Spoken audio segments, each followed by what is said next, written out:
Yon mga boss, ipiplex ko lang po itong unit na nai-post ko na po nakaraan. And then ito po, napa-reserve na po, online reservation po itong Puso Fighter na 6M60 engine H-stand. 19.5 po yung rim nito, pump 12-wheeler na po. And then lahat po ng bisagra is stainless. And then makaganda po, yung side grills din po niya is super sariwa din ng alloy po. And then, ito po, i-flex ko lang po habang binablog ko po ito, na-vlog ko po itong nakaraan.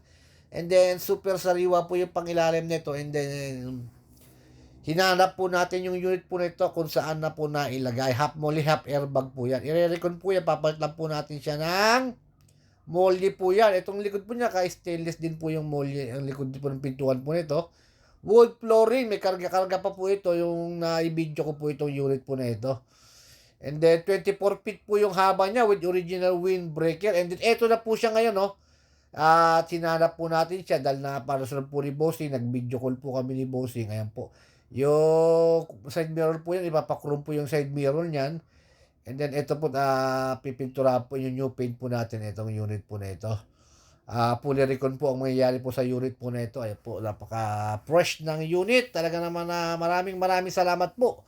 At ito po, nakita ko pa po ito dito sa may dulo po ng nakaparada, and then i-convert na po yung manibela niya, and buti na lang nakita pa natin uli. And then ito po yung loob ng kanyang nung natanggal na po yung body, nung unang kita ko ito, nasa loob pa po yung truck. And then once again po, maraming salamat po bossing tiga Cebu City po ang nagpa-reserve po ng unit na ito. As is condition pa po siya ngayon, ipipaint po natin ang black color po yan. And then, i-remap po yan. And then, once again, maraming salamat sa nagtitiwala po kay Subic Truck TV, online reservation.